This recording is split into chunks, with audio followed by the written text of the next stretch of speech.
کوم زه شایان د ګډ هندوکول سکول سټوډنټ یم او دا ما سره څونه ملګري ولاړ دي موږ ټول 19 سټوډنټان او موږ چې کوم دی اوس امپرومنټ کوو ټول سټوډنټان موږ چې په ډېرو ملګرو پسې پکې پیپر یې هم راغلي او موږ ته چې کوم دی فی ډېر زیات دی که نه مخکې به کوم دی ریټوټلینګ ته موږ دغه کوو داخله کوله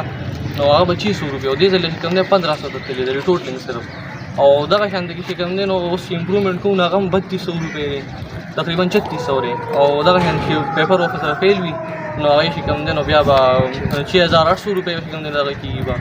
داسې زموږ ډېر غریبانان ملګري لکه دا خو به یو کس نیم پکې وکړي دا ټول خو نشي کولی دا مونږ ډېر ملګري داسې دي چې هغوی وایي چې یاره بس مونږ امپرومنټ نه کوو او تعلیمي ادارې نه ډېر وروسته روان دي نو دا چې کوم دی لکه زموږ دپاره ډېر یو دغه خبره ده چې لکه افسوس چې لکه زموږ تعلیمي ادارې ورو ورو خرابېږي نو مونږ ته دا فیسونه کم کړي او کوشش دوی وکړي چې فیسونه څونه کم شي نو زموږ به چې کوم دی نو تعلیمي ادارې واپس روان ځکه چې سټوډنټان ورو ورو چې کوم دی نو خپل تعلیمونه پرېږدي ورته بل ماشوم هم خبرې وکړي. جی زما نوم محمد حسن دی او موږ د 9-10 کلاس سټوډنټان یو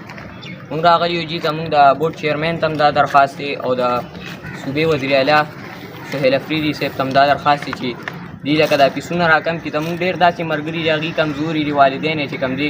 نو مزدورۍ کوي نو لکه دا 7000 روپۍ دا به دي د کوم طرفه هغوی وایي چې لکه کور کې پیسې دونه نه ورکوي نشي ورکولی د هلکان تعلیمونه پرېږدي چې زموږ ډېر داسې ملګري دي هغوی وایي موږ سکول پرېږدو نو داسې خو جي دا دي چې کوم د تعلیم د ایمرجنسي دا خبره کوي که نه دا نور خلک هم دا تعلیم پرېږدي نو زموږ دې ته دا خواست دی چې دا فیسونه یې کم کړي شي. زما نوم چې کوم دی سمیر خان دی او موږ د 9-10 سټوډنټان یو موږ ته چې کوم دی دې کال چې کوم دی فیس ډېر زیات کړی دی نور کله به چې کوم دی ریټوټلینګ فیس چې کوم دی 600 روپۍ پر پیپر دې کال چې کوم دی ډایرکټ 1500 ته لاړ نو وایي دا پیپر دي چې کوم دی په پټرول خو نه چک کوي چې لکه پټرول ګران شو دی एकदम پیپر چې کوم دی ګران کړی دی کسی دی خو بس 13 کوېسچن دي اته چې کوم دی شارټ دي دا څلور لانګ دي چې کوم دی همدغه کوېسچنس چې کوم دی دا واپس را یوځای کړي د دې پیپر د دې نمبر چې کوم دی واپس دغه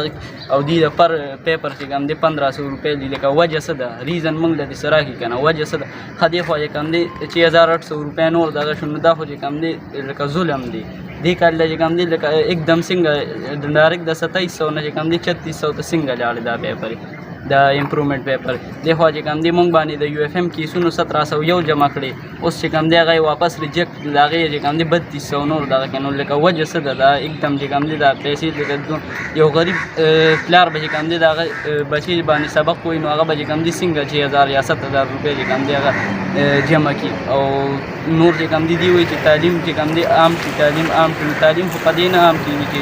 اوس چې کوم دی دونه پیسې لګي خو الټه چې کوم دی خلک دا تعلیمونه پرېږدي دوی وایي چې تعلیم ایمرجنسي ته موږ ته چې کوم دی لومبۍ دا شته تعلیم کسان چې کوم دی دوی ته سهولتونه ورکړه نو الټه به چې کوم دی نور کسان راشي دی هغه شته د تعلیم نه تښتي نور به تاسو څه اډمټ